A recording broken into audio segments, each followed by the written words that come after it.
आर्थिक तंगी के चलते छूट गई थी पढ़ाई, मजबूरी में लेना पड़ा सरकारी स्कूल में एडमिशन।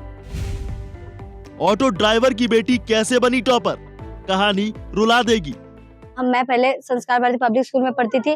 फाइनेंशियल प्रॉब्लम होने की वजह से मुझे वो स्कूल छोड़ना पड़ा। उसके बाद मुझे सरकारी स्कूल में नामांकन करवाना पड़ा। उसके बाद जब मैं सरकारी स्कूल से पढ़ाई की तो मैं 10वीं कक्षा राजकीय कृत उच्च विद्यालय चांदपुरा से कंप्लीट की। मैंने अपना 10वीं कंप्लीट किया, उसमें मेरा 418 नंबर आया। तो उस टाइम मुझे बहुत बुरा लगा कि मैंने मेहनत किया था बट मेरा मेहनत का रिजल्ट नहीं आ पाया मेरे पास। तो हम उस दिन बहुत रोए थे, अपने मम्मी को बहुत बोले कि मम्मी मेरे से नहीं हो पाया। तो मम्मी बोली कोई बात नहीं, वो हमें मोटिवेशन दी, बोली क्या अगली बार पक्का हो जाएगा, तुम चिंता मत करो। उसके बाद मैंने जमनीलाल स्कूल जो है कॉलेज महाविद्यालय है हाजीपुर में, वहाँ मैंने 11th में एडमिशन करवाया और वहाँ पे मैंने डेली क्लास किया। और हम कोचिंग भी क्लास करते थे, भारतीय कंप्यूटर कॉमर्स क्लासेस जो कि जंदाहा रोड बिदुपुर में है, राहुल सर से हम पढ़ाई करते थे। वहाँ पे कोचिंग भी करते थे, हम स्कूल भी करते थे, वहाँ के भी टीचर से बात करते थे, पढ़ाई करते थे। और घर के कोचिंग के भी टीचर से पढ़ाई करते थे और घर पे आके सेल्फ स्टडी करते थे, अपने मम्मी के साथ पढ़ाई करते थे। और मेरी मम्मी मेरे साथ रात भर जाग के पढ़ाई करती थी।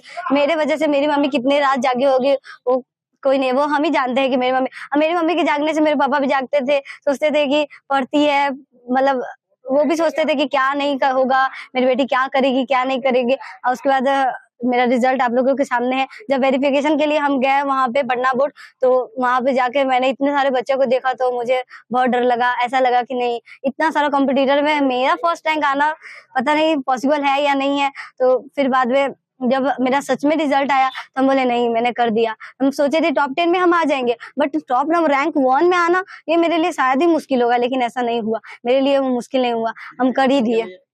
अच्छा रोशनी, 1 मिनट में पूछना चाहता हूँ, जहाँ तक आमतौर पे लड़कियां जो है वो साइंस और आर्ट्स की तरफ जाती है, लेकिन ऐसे में आपने कॉमर्स लिया, इसके पीछे का कारण जान सकते हैं? इसके पीछे का कारण है, एक मेरी मिस पूजा मिस, वो साइंस से पढ़ती थी, तो वो हमें बोली कि साइंस से पढ़ोगी तो शायद ही कुछ नहीं कर पाओगी, क्योंकि वो इतनी ज्यादा पढ़ने में तेज है साइंस से, फिर भी वो कुछ आज तक नहीं कर पाई। वो बहुत कोशिश कर रही है, अभी भी वो संघर्ष कर रही है, इतनी ज्यादा एज की होने के बाद भी फिर भी वो इतना ज्यादा संघर्ष कर रही है। और उसके बाद वो हमें बोली कि देखो बेटा, हम लिए है साइंस तो तुम मत लो साइंस, तुम कॉमर्स लो, ऐसा सब्जेक्ट लो जो कोई नहीं लिया, ऐसा काम करो जो कोई नहीं किया हो। इसके लिए मेरी मिस हमें इंग्लिश पढ़ाती थी, बोलती थी कि आगे चल के तुमको इंग्लिश बहुत काम देगा। वही ने मेरा इंग्लिश का स्ट्रॉन्ग किया। बाकी सब सब्जेक्ट तो सबसे पहले तो संस्कार भारती की स्कूल से हुआ मेरा सब कुछ स्ट्रॉन्ग। उसके बाद हम 10th में सुनील सर से कोचिंग पढ़ते थे, जो कि फुलाड़ा बाजार में पढ़ाते हैं, तो उनसे मैंने 10th का पढ़ाई पूरा किया। उसके बाद फिर 12th में राहुल सर से किया, जो आज मेरा इतना ज्यादा भविष्य में क्या करेंगे?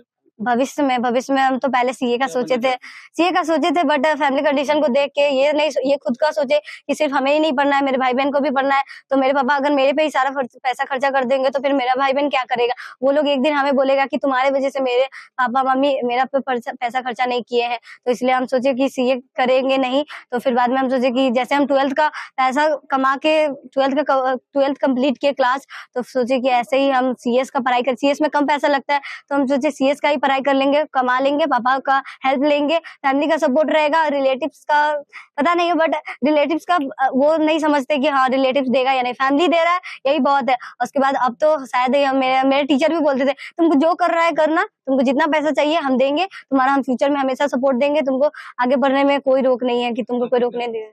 भाई बहन है आपके परिवार के? मेरे भाई बहन, हम मेरे पिताजी ऑटो चलाते हैं, जो सुबह जाते थे 7 बजे, उनका एक लॉटरी का टाइम होता है जो कि 7 बजे के अंदर होता था। इतना हरोरा कि वो जाते थे, जो इनको देख के सबको ही हंसता था कि वो कैसे इतना सुबह नहा धोआ के जल्दी जाते थे। उसके बाद मेरी मम्मी उसके बाद से अपना काम करती थी, हाउसवाइफ का काम करता था मेरी मम्मी का। मेरे भाई बहन को स्कूल का काम, स्कूल टिफिन बॉक्स ये सब देने का काम मेरी मम्मी करती थी। मेरा भी हमको काम करने नहीं बोलती थी, तुम पढ़ाई करो हम काम करते हैं, तुमको इसका चिंता नहीं है, पढ़ाई करोगी तो तुमको कोई काम नहीं मिलेगा, तुम नहीं पढ़ाई करोगी तो तुमको काम मिलेगा। तो हम सोचते थे नहीं, हम काम भी कर लेंगे पढ़ाई भी कर लेंगे।